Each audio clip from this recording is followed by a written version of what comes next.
احتجاج کرتی ہے، دوستوں کو وقت نہیں دیتے تو وہ بھی اس کا شکوہ کرتے ہیں۔ تو آپ کے ذمے جتنی بھی ذمہ داریاں ہیں، آپ پڑھاتے ہیں، کلاس میں وقت پہ نہیں آتے تو اس کا اظہار کیا جاتا ہے۔ ہم نے اپنے اپنے ذمے جو ذمہ داریاں لی ہے پوری کرتے ہیں۔ میں آج آپ کو یہ پیغام دینا چاہتا ہوں کہ ایک ایک ڈیوٹی دین کی بھی اپنے ذمے لیں، ایک ایک ڈیوٹی، ایک کام اپنے ذمے لے لیں۔ آپ اپنے اپنے علاقے کی مسجد میں جھاڑو دینے کی ڈیوٹی لے لیں۔ آپ یہ ذمہ داری لے لیں کہ مجھ سے کچھ نہیں ہو سکتا تو میں ہفتے کے بعد مسجد میں جاؤں گا اور قرآن مجید کو میں صاف کر کے جھاڑ پونچھ کے ترتیب کے ساتھ مرتب کروں گا۔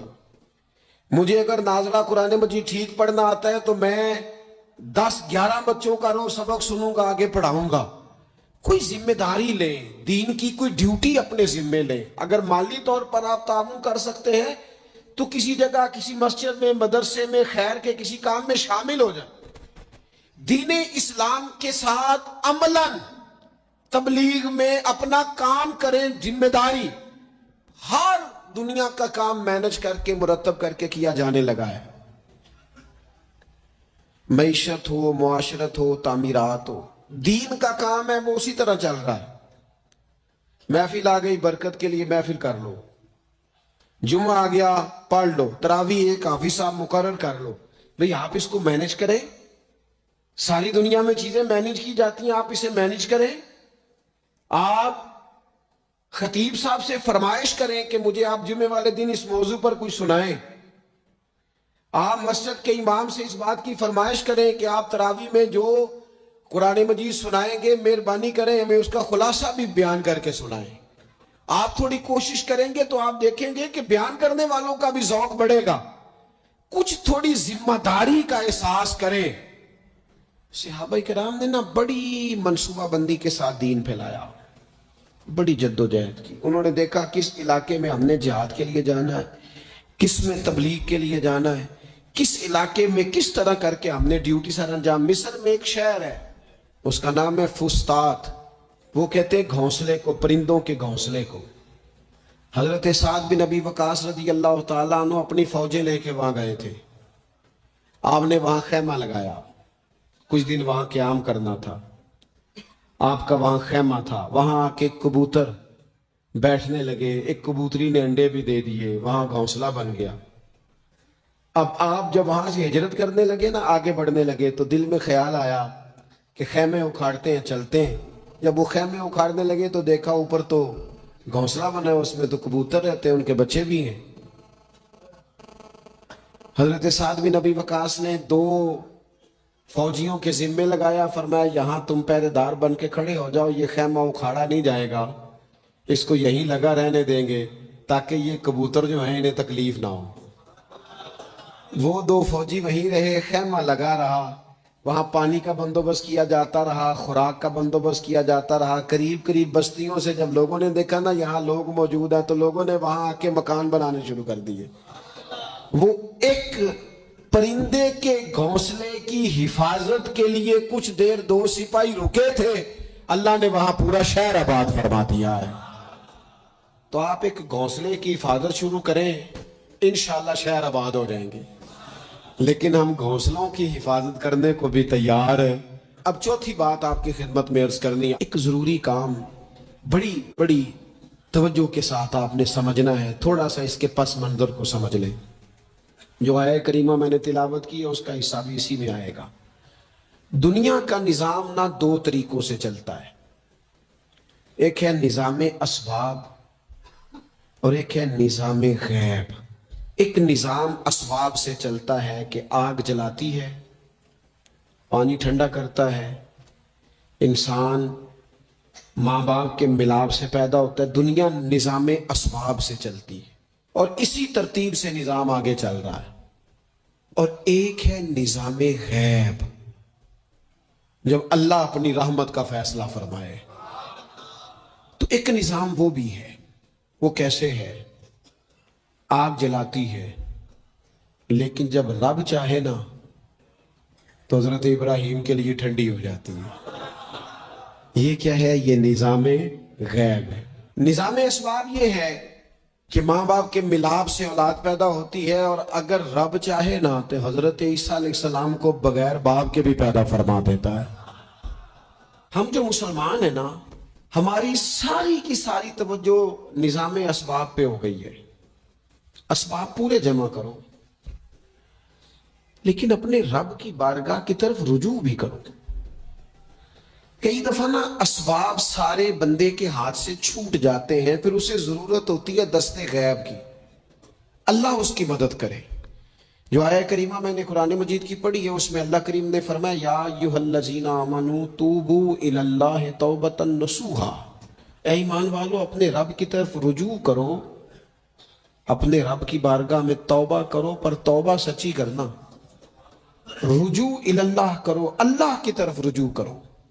بعض اوقات سارے نظام ختم ہو جاتے ہیں، نظام اسباب، اس وقت ضرورت ہوتی ہے رجوع اللہ کی، کہ نظام غیب آئے۔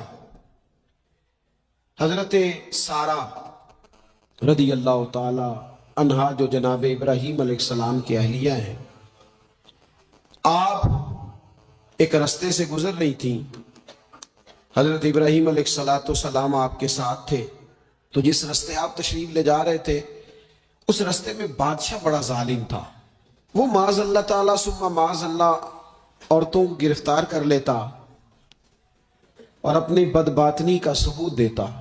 وہاں سے جناب سارہ گزری، مسند امام احمد بن حنبل سے یہ حوالہ عرض کر رہا ہوں، حضرت سارہ کو اس نے گرفتار کر لیا۔ جب وہ جناب سارہ کی طرف بڑھنے لگا تو اب وہ جتنے اسباب تھے نا اس وقت کے، وہ سارے اختیار کیے گئے، لیکن اس بادشاہ سے جان نہیں چھوٹی۔ جب وہ بڑھنے لگا تو جناب سارہ نے پھر رب کریم کی طرف رجوع کیا، مصلی پہ بیٹھ گئی، کہنے لگی مالک اب تو ہی کرم فرمانے والا ہے۔ آپ نے اس درد سے دعا فرمائی کہ وہ بادشاہ زمین پر بے ہوش ہو کے گرا اور تڑپنے لگا، قریب تھا کہ وہ مر جائے۔ تو حضرت سارہ پھر مصلی پہ بیٹھی اور اپنے مالک کی بارگاہ میں عرض کرنے لگی مالک اگر یہ مر گیا تو مجھ پہ الزام آئے گا کہ میں نے مارا ہے، اسے مارنا بے ہوشی فرما۔ وہ بے ہوش ہو گیا، تھوڑی دیر کے بعد ہوش آیا تو پھر آپ کی طرف بڑھنے لگا، تو آپ نے پھر اللہ کی جانب رجوع کیا۔ جب دوبارہ رب کریم کی جانب رجوع کیا تو پھر وہ بے ہوش ہوا۔ کئی دفعہ وہ کوشش کرتا، لیکن آپ جب اپنے مالک کی بارگاہ میں ہاتھ اٹھاتی تو بے ہوش ہو کے گر پڑتا۔ بالآخر آپ سے معافی بھی مانگی، آپ کو آزاد بھی کیا۔ ایک وقت ایسا آتا ہے جب سارے اسباب جواب دے جاتے۔ ہم مسلمان ملک میں رہتے ہیں، کچھ باتیں بڑی خوب ہیں۔ میں نے دیکھا ہے کہ ڈاکٹر جب سمجھ آتا ہے نا کہ رپورٹس، ادویات، ٹیسٹ اب اس نتیجے پہ پہنچ گئے ہیں کہ شاید یہ مریض بچے گا نہ، تو چونکہ مسلمان ملک ہے تو میرے وطن کے ڈاکٹر ایک خوبصورت جملہ بولتے ہیں، مجھے بڑا پسند ہے۔ وہ یہ نہیں کہتے اب کچھ نہیں ہو سکتا، وہ کہتے آپ دعا کریں۔ کیا مطلب کہ اب رجوع اللہ کا وقت آ گیا ہے۔ ہمارے پاس جو شعور تھا، علم تھا، وہ ہم نے خرچ کر دیا۔ اب ٹائم ہے کہ رجوع اللہ کریں آپ اللہ کی بارگاہ۔ یہ بڑا خوبصورت جملہ ہے، اچھی باتوں کا بھی تو ذکر کرنا چاہیے نا۔ یہ خوبصورت جملہ ہے کہ آپ دعا کریں۔ ایک وقت آتا ہے جب دعا کی ضرورت ہوتی ہے، دست غیب کی ضرورت ہوتی ہے۔ نبی پاک علیہ السلام 313 کو لے کے جب میدان میں آئے تھے تو ظاہری اسباب تو یہ تھے کہ 1000 سے مقابلہ کیسے ہوگا، تو پھر میرے کریم نے پتہ کیا کیا، حضور نے پھر رب کریم کی طرف رجوع فرمایا، اور پھر اللہ کی مدد فرشتوں کی صورت میں آئی۔ ایک خاتون تھی حضرت زنیرہ رضی اللہ تعالی عنہ، یہ صحابیہ ہیں، یہ مسلمان ہو گئی،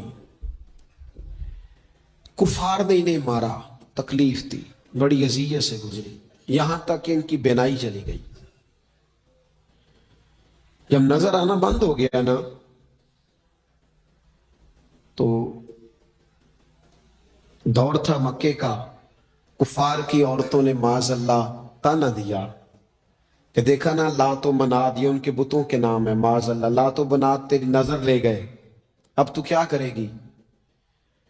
تو انہوں نے جب یہ تانا دیا تو جناب زنیرہ رضی اللہ تعالیٰ عنہ نا ایمان، عقیدہ، یقین، توکل، اللہ کی بارگاہ کی طرف رجوع، سارے حوصلے جمع کر کے کہنے لگی چپ کرو، اگر میرا رب چاہے گا تو اسی طرح میری آنکھیں واپس لوٹا دے گا، پورے توکل سے۔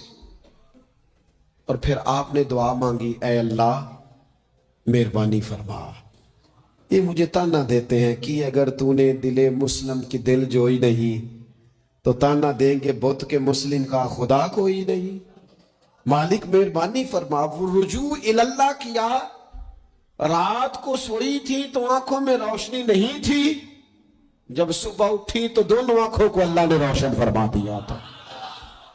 میں عرض کر رہا ہوں کہ وقت ہے ہمارے اوپر کہ اب ہمیں اپنے رب کی بارگاہ کی طرف رجوع کرنا چاہیے۔ جب بندہ اللہ کی جانب رجوع کرتا ہے نا، نبی پاک علیہ السلام نے فرمایا جب تم استغفار کرتے ہو نا تو اللہ ہر مشکل سے نکلنے کے لیے تمہیں رستہ عطا فرماتا ہے، اور اللہ تمہیں وہاں سے رزق عطا کرتا ہے جہاں سے تمہارا کبھی گمان بھی نہیں گیا ہوتا۔ کبھی نہ توجہ کرے، جب پوری طرح ٹوٹ جائے نا پھر توجہ کرے رب کی جانب، جب پوری کوشش کرے کام نہ ہو تو پھر بیٹھ جائے اپنے مالک کی بارگاہ میں، مالک اسباب جمع کر لیں اب تو مدد فرما۔ جب پوری طرح حضرت ابراہیم علیہ السلام کے پاس مہمان بڑے آیا کرتے تھے، مہمان نواز بھی بڑے تھے، بغیر مہمان کے کھانا ہی نہیں کھاتے تھے، بڑے مہمان نواز تھے۔ تو قحط پڑ گیا مصر میں، غلہ ہی نہیں ملتا۔ حضرت ابراہیم کا ایک دوست تھا، آپ فلسطین میں تھے، وہ مصر میں تھا۔ آپ نے اس کے پاس اونٹ بھیجے کہ 4-5 اونٹوں پر غلہ اناج رکھ کے مجھے روانہ کر تاکہ میں اپنے جو میرے پاس مہمان جمع ہیں ان کو کھانا تو دے سکوں۔ وہ اونٹ روانہ ہو گئے۔ حضرت حکیم الامت مفتی احمد یار خان صاحب رحمۃ اللہ لکھا ہے، چلے گئے اونٹ۔ اب مہمان جمع ہیں، ان کو بھی خبر دے دی گئی ہے کہ آپ فکر نہ کریں، غلہ مصر سے آنے لگا ہے، کھانا ملے گا۔ لیکن جب وہاں اٹھ گئے تو انہوں نے کہا قحط چونکہ بہت زیادہ تھا، اناج ساری ہم تقسیم کر چکے ہیں، اب تو ہمارے پاس غلہ نہیں ہے۔ وہ خالی آ گئے واپس۔ جب وہ خالی واپس آ رہے تھے نا اونٹ، تو جو آپ کے خدام لینے گئے تھے ان کے دلوں میں یہ خیال آیا کہ ہم اگر خالی واپس جائیں گے تو وہ جو مہمان ہیں وہ دیکھیں گے تو وہ تو بڑی آس امید لگائے بیٹھے ہیں کہ ہمیں آج کھانا ملے گا، تو وہ تو بیچارے مایوس ہو جائیں۔ انہوں نے اس طرح کیا کہ رستے میں کچھ ریت بھر لی ان بوریوں میں اور اونٹوں پہ ان کو رکھ لیا تاکہ پھر جا کے حضرت ابراہیم سے عرض کریں گے، وہ خود ہی لوگوں کو سمجھا دیں گے، ایسے خالی اونٹ لے جانا بہتر نہیں۔ حضرت حکیم الامت رحمۃ اللہ علیہ لکھتے کہ حضرت ابراہیم علیہ السلام آرام فرما تھے، خدام نے جا کے اندر جہاں وہ سامان رکھا جاتا تھا وہاں ریت سے بھرے ہوئے بوریے رکھ دیے، وہ چلے گئے۔ حضرت ابراہیم کی زوجہ جناب ہاجرہ اٹھی، انہوں نے کہا میں منہ کھولتی ہوں، گلے کا گندم پیستی ہوں، کھانا بنا کے دیتی ہوں۔ جب انہوں نے منہ کھولا نا اس کا، بوری کا، توڑے کا، اس بوریے کا، تو کہتی ہیں اتنی بہترین گندم نکلی کہ میں نے زندگی میں کبھی نہیں دیکھی تھی۔ پیسی گئی، پکائی گئی، کھانا چلنے لگ گیا۔ حضرت ابراہیم علیہ السلام بیدار ہوئے، دیکھا لنگر چل رہا ہے، مخلوق خدا کھا رہی ہے۔ دنیا آوے تے کھا جاوے تے راضی ہوئے بلا، لوگ کھا رہے، چل رہا ہے سلسلہ۔ تو حضرت ہاجرہ، وہ خواتین گھر میں کچھ چیز آئے نا تو کہتی ہیں اس دفعہ چاول بڑے اچھے آئے، اس دفعہ گندم بڑی اچھی آئی، یا آٹا پس کے آیا، یہ بڑا عمدہ ہے۔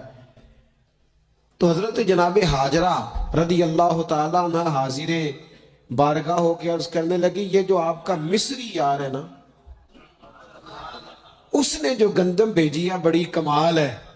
تو حضرت ابراہیم تو جانتے تھے بات کو، فرمانے لگے یہ میرے مصری یار نے نہیں بھیجی، یہ میرے عرشی یار نے بھیجی ہے، یہ عرشی یار نے بھیجی ہے۔ اور وہ جب بھیجتا ہے تو کمال بھیجتا ہے، وہ جب عطا کرتا ہے تو بے حساب ہی عطا کرتا ہے۔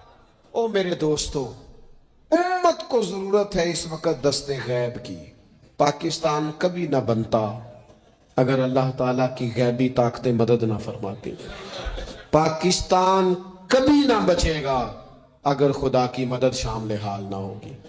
ہمیں اجتماعی طور پر رجوع اللہ کرنا ہے. ہمارے جتنی انفرادی مشکلات ہیں، ہم کسی تکلیف میں دکھ میں مبتلا ہیں، اللہ کی طرف رجوع کریں، اپنے رب کی بارگاہ کی طرف رجوع کریں. اور جو ہمارے اجتماعی مسائل ہیں ان میں بھی اللہ کی بارگاہ کی طرف رجوع کریں. جب ہم یہ رجوع کریں گے مالک کے حضور تو پھر اللہ ہمارے لیے راستے واضح فرمائے گا. یہ رجوع کس طرح کیا جائے؟ میں نے اپنے ساتھیوں کے ذمے بالخصوص جو یہاں خانقاہ شریف سے وابستہ ہیں، وہ اگر سمجھیں کہ میں حکم دے رہا ہوں تو اس کو حکم سمجھ لیں، اور باقی اگر احباب میری بہت زیادہ درد مندانہ گزارش سمجھیں تو یہ میری گزارش سمجھ لیں. 5 وقتہ نماز کے ساتھ کچھ تھوڑی سی عبادت رات کی ضرور شروع فرمائیں. 2 رکعت ہو جائے لیکن رات کو تنہائی میں اپنے رب کی بارگاہ میں عبادت کے لیے ضرور حاضر. زندگی ہم سے پہلے بھی بڑے لوگوں کی گزر گئی اور پھر وقت سمٹ گیا اور وہ قبروں میں چلے گئے. ہم بھی قطار میں موجود ہیں، کئی لوگوں کا نمبر لگ گیا ہے، کسی وقت بھی کسی کی بھی باری آ جائے گی. چند ایک ضروری چیزیں ہیں، ان کو اپنے ذہن میں اچھی طرح سنبھالیں. سب سے پہلے یہ سمجھ لیں کہ عمل زندگی کا حسن ہے. نیکی، پرہیزگاری، نماز، روزہ، حج، زکوٰۃ، خیرات، اخلاق. لیکن جو نجات کا دار و مدار ہے وہ عمل پر نہیں، وہ عقیدے پر ہے. اگر عقیدوں میں خرابی آ جائے، اللہ تعالیٰ کی ذات کے بارے میں، رسول پاک علیہ السلام کے کمالات کے بارے میں، حضور علیہ السلام کی طیب و طاہر آل پاک کے بارے میں، یا حضور کے جمیع صحابہ کے بارے میں کسی کے عقیدے میں کمی آ گئی، میرے نبی پاک علیہ السلام کی ذات کے بارے میں ہمیشہ اپنا عقیدہ اعلیٰ رکھنا، ستھرا رکھنا، اور اپنے ذہن میں یہ بات بٹھا کے رکھنا کہ بعد از خدا بزرگ توئی قصہ مختصر. کبھی کسی شخص کی کمزور بات کے پیچھے نہ چلنا. اللہ نے ہمیں رحمت للعالمین نبی کا غلام بنایا ہے. اللہ نے محبوب پاک علیہ السلام کو عظمتوں، شانوں، بلندیوں کے ساتھ بھیجا ہے.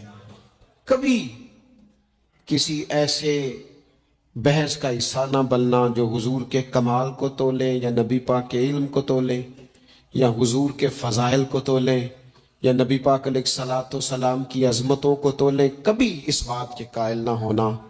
یہ نظریہ لے کے ہم نے قبر میں جانا ہے کہ بلغ العلا بے کمال، کشفت دجا بے جمال، حسنت جمیع خصال، صلو علیہ. حضور کی عظمتوں کے قائل رہنا، اور ہمیشہ قائل رہنا، اور جم کے قائل رہنا. کبھی کسی کمزور بات کا سہارا، لوگ بڑی کہانیاں سناتے ہیں، بڑی باتیں بتاتے ہیں، کبھی اس چکر میں نہ پڑنا. نبی پاک کی جتنی نسبتیں ہیں نا، ان سب کا احترام کرنا. ہمارے بزرگ نا جس گدھے مبارک پر محبوب سوار ہوتے نا اسے گدھا نہیں کہتے. ہمارے بزرگ اسے کہتے ہیں دراز گوش شریف. دراز گوش فارسی میں لمبے کانوں والے کو کہتے ہیں. کہتے چونکہ اس گدھے پر حضور سوار ہوئے ہیں، اب اس کو دراز گوش شریف کہنا ہے. کہتے کبھی کو مٹی تھوڑی محبوب کریم علیہ السلام کے قدمین شریفین کے قریب آئے تو یہ نہیں کہنا قدموں کو مٹی لگ گئی، کہنا کچھ مٹی حضور کے قدم چومنے لگی. مٹی حضور کے قدم چومنے لگی. کبھی بات کرنا ہوتی تو کہتے کہ بیماری آئی تھی محبوب پاک سے فیض لینے کے لیے. تو بہت احترام کے جذبات. اعلیٰ حضرت بریلوی رحمت اللہ علیہ کے سامنے کسی نے یہ شعر پڑھا تھا کہ شان یوسف جو دبی وہ بھی اسی در پہ دبی. تو فرمایا یہ تو کیا کہہ رہا ہے، حضور تو کسی کو دبانے آئی نہیں. تو کہ شان یوسف جو بڑی وہ بھی اسی در سے بڑی. پھر کسی نے کہا تھا وہ 2 درخت تھے، نبی پاک کے گنبد کے سامنے کھجوروں کے پرانے زمانے میں تو کسی نے کہا تھا یوں ہے درخت حضرت والا کے سامنے، مجنوں کھڑا ہو خیمہ لیلا کے سامنے. تو اعلیٰ حضرت فرمانے لگے تم نے حضور کے خیمے کو تشبیہ ٹھیک نہیں دی، تمہیں کہنا چاہیے تھا یوں ہے درخت حضرت والا کے سامنے جیسے قدسی کھڑے ہیں عرش معلیٰ کے سامنے. کبھی بھی کوئی کمزور لفظ، کمزور جملہ حضور سرور کہوں کہ مالک و مولا کہوں تجھے، باغ خلیل کا گلے زیبا کہوں تجھے، لیکن رضا نے ختم سخن اس پہ کر دیا خالق کا بندہ خلق کا آقا کہوں تجھے. ایک تو یہ بات. دوسری بات یہ کہ بڑا افراط و تفرید کا دور آیا ہے. جس کو بھی لڑانا ہوتا ہے وہ مذہبی بنیادوں پہ لڑانا شروع کر دیتا ہے. مذہب کے نام پر لوگوں کو ایموشنل کرنا اور مذہبی بنیادوں پر تفریق پیدا کرنا یہ بڑی گھناؤنی سازش ہوتی ہے. کبھی بھی کوئی ایسا کام نہ زندگی میں کرے، کبھی بھی، کہ جس کے اندر معاملہ اس طرح کا ہو. اپنا قد اونچا کرنے کے لیے کبھی بھی مذہب کا سہارا نہ لے. اپنی ذاتی لڑائیوں کو کبھی مذہب کا رنگ نہ دے. اس میں کبھی بھی دین کی بنیادوں کو نہ لے کے آئیں. کوئی ایسا کام نہ کرے. آپ کی کسی سے ذاتی دشمنی ہے تو اسے شمر یزید کہنے کی ضرورت نہیں ہے. آپ ذاتی بات کریں اس کے ساتھ جو کر دیں گے. نبی پاک علیہ الصلوۃ والسلام کہ صحابہ اور اہل بیت کے نام پر لوگ ذاتی لڑائیاں لڑتے ہیں، خدا را اس سے بچو. کہ جو حضور کی اولاد پاک ہے نا، جو نبی پاک کی، میں اللہ کے گھر میں مسجد میں بیٹھا ہوں، میرے مرشد کی اولاد کیا اس دروازے سے جو گزر جائے وہ بھی میرے لیے قابل احترام رہا. اور میرے استاد صاحب کے بچے، میں آپ کو دیانتداری سے کہتا ہوں کبھی آ جائیں تو مجھے سمجھ نہیں آتی میں بٹھاؤں کہاں. اس لیے کہ اصلہ نال جنے کی کریے اور نسلہ تاک نہیں بول دے. استادوں کے بچے آ جائیں تو بٹھانے کو جگہ نہیں ملتی. اگر استادوں کے بچوں کا یہ حال ہے تو رسول پاک کی اولاد کا کیا حال ہونا چاہیے. نبی پاک کی اولاد پاک کے بارے میں کبھی بھی اپنی طبیعت میں کوئی کمزور بات نہ رکھنا. نبی کریم نے فرمایا اے اللہ یہ میرے حسن اور حسین ہے، میں ان دونوں سے محبت کرتا ہوں، تو بھی ان سے محبت فرما. اور پھر محبوب فرمانے لگے اے اللہ جو میرے حسن حسین سے محبت کرے تو ان سب سے بھی محبت فرما. اس طرح حضور کی اولاد پاک کا احترام کرنا ہے نا، بالکل اسی طرح میرے نبی پاک کے صحابہ. زمانہ چراغ لے کے ڈھونڈے گا نا، وفا کی ساری تاریخیں جہاں دم توڑ جائیں گی وہاں سے جناب صدیق اکبر کا آغاز ہوتا ہے. دم توڑ جائیں گی جہاں ساری چیزیں. ابو بکر صدیق، جناب صدیق اکبر. او دوستو اتنے بڑے لفظ نہیں ملیں گے کبھی بھی کہ حضور فرماتے ہیں میرے پاس جس کے پیسے آئے میں نے امانت سمجھ کے خرچ کیے، ابو بکر کے آئے تو میں نے اپنے سمجھ کر خرچ کیے. حضرت ابو بکر صدیق کی اور پھر سیدنا فاروق اعظم. آپ نے بھی حدیث سنی ہوگی، میں نے حضور نے فرمایا کہ شیطان عمر کو دیکھ کے رستہ بدل جاتا ہے. پہلے یہ حدیث بڑا سنا کرتے تھے، اب اس طرح کا تجربہ ہوا ہے کہ بات ہی کھل گئی ہے.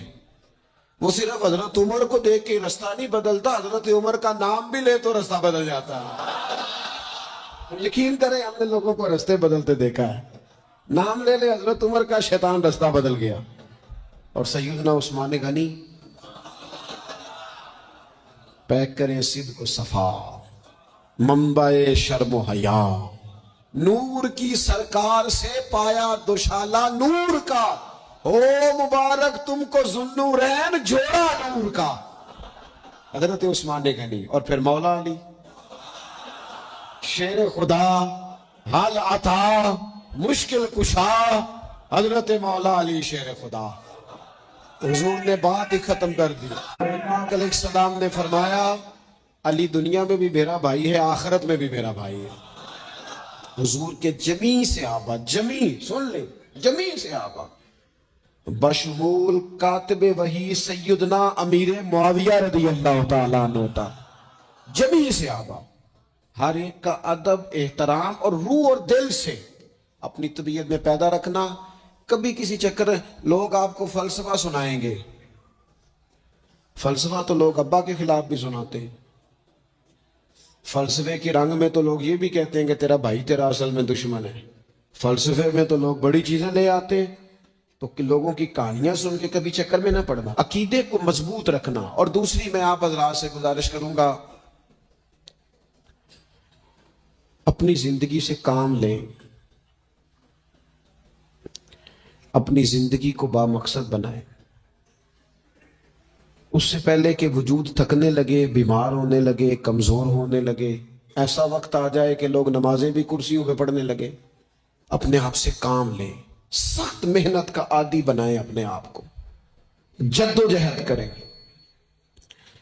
یہ ڈھیر ساری تعداد میں ان لوگوں کی دیکھتا ہوں جو کام نہیں کرتے، محنت نہیں کرتے۔ نبی پاک صلی اللہ تعالی علیہ وآلہ وسلم کے سامنے سے ایک نوجوان گزرا، تو کچھ لوگوں نے کہا یا رسول اللہ صلی اللہ تعالی علیہ وسلم، یہ مال کمانے کے لیے جا رہا ہے، کاش یہ اللہ کے راستے میں جہاد کے لیے سفر کرتا۔ تو حضور فرمانے لگے اگر یہ اپنے بچوں کی روزی کے لیے بندوبست کرنے جا رہا ہے پھر بھی اللہ کے راستے میں ہی ہے۔ ماں باپ، بہن بھائی، بیوی بچوں کے حقوق ادا کرنے کے لیے کوشش کر رہا ہے تو بھی اللہ کے راستے میں ہی ہے۔